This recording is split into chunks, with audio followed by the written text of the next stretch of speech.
ধর্মমতে বাসর রাতে স্ত্রীর সাথে কি কি করবেন? প্রশ্ন, বাসর রাতে নববধূ কিভাবে সজ্জিত হবে?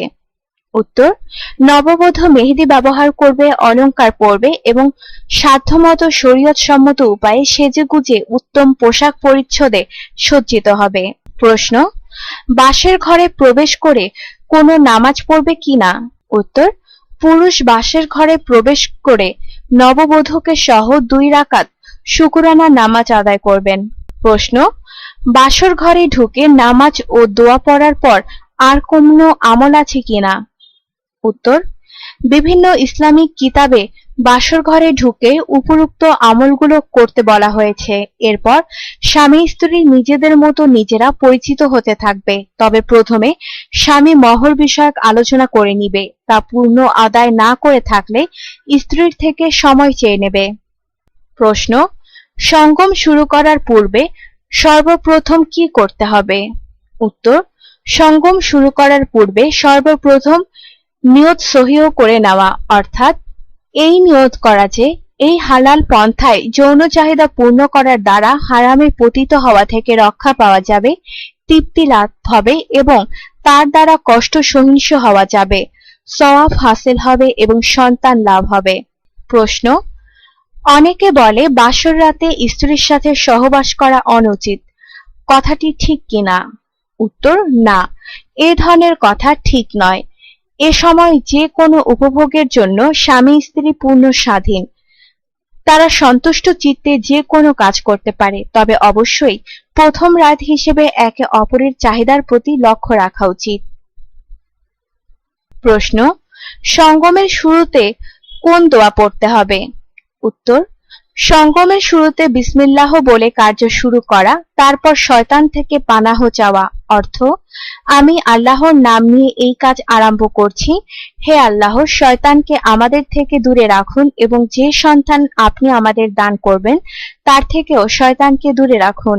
প্রশ্ন, সঙ্গমের বিশেষ কিছু আদব ও বিধিনিষেধ জানতে চাই। উত্তর, সঙ্গমের কিছু আদব ও নিয়ম নিম্নরূপ: কোনো শিশু বা পশুর সামনে সঙ্গমে রত না হওয়া, পর্দা ঘেরা স্থানে সঙ্গম করা, সঙ্গম শুরু করার পূর্বে সিঙ্গার করবে, বীর্য, যৌনাঙ্গের রস ইত্যাদি মোছার জন্য 1 টুকরো কাপড় রাখা, সঙ্গম অবস্থায় বেশি কথা না বলা, বীর্যের এবং স্ত্রীর যোনির প্রতি দৃষ্টি না করা, সঙ্গম শেষে পেশাব করে নেওয়া। এক সঙ্গমের পর পুনরায় সঙ্গমে লিপ্ত হতে চাইলে যৌনাঙ্গ এবং হাত ধুয়ে নিতে হবে। বীর্যপাতের পরই স্বামীর নেমে যাওয়া উচিত নয়, বরং স্ত্রীর ওপর অপেক্ষা করা যেন স্ত্রীও তার খায়েশ পূর্ণ মাত্রায় মিটিয়ে নিতে পারে।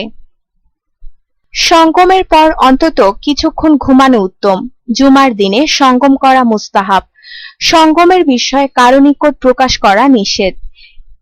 এটা একদিকে নির্লজ্জতা, অন্যদিকে স্বামী স্ত্রীর হক নষ্ট করা।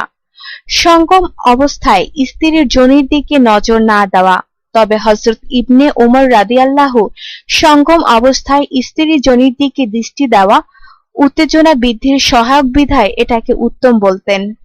প্রশ্ন, কোন কোন অবস্থায় স্ত্রীর সাথে সঙ্গম করা যাবে না? উত্তর, নিম্নোক্ত অবস্থায় স্ত্রীর সাথে সঙ্গম করা যাবে না: স্ত্রীর মাসিক বা প্রসবকালীন স্রাব চলাকালে, এতেকাপ অবস্থায়, রোজার দিনের বেলায়, এহরাম অবস্থায়, স্ত্রীর পেছনের রাস্তা দ্বারা। প্রশ্ন, সঙ্গম অবস্থায় স্ত্রীর যোনির দিকে নজর দেওয়া যাবে কিনা? উত্তর, সঙ্গম অবস্থায় স্ত্রীর যোনির দিকে নজর না দেয়া। তবে হযরত ইবনে উমর রাদিয়াল্লাহু সঙ্গম অবস্থায় স্ত্রীর যোনির দিকে দৃষ্টি দেওয়া উত্তেজনা বৃদ্ধির সহায়ক বিধায় এটাকে উত্তম বলতেন। প্রশ্ন, বীর্যপাতের সময় কোন দোয়া পড়বে? উত্তর, বীর্যপাতের সময় নিম্নোক্ত দোয়াটি পড়বে। বাংলা উচ্চারণ: হে আল্লাহ, যে সন্তান তুমি আমাদেরকে দান করবে তার মধ্যে শয়তানের কোনো অংশ রেখো না। প্রশ্ন, আপনার জীবনকে আনন্দময় করে তুলতে এবং বিভিন্ন স্বাস্থ্য টিপস ও পরামর্শ পেতে আমাদের চ্যানেল সাবস্ক্রাইব, লাইক ও শেয়ার করবেন। ধন্যবাদ।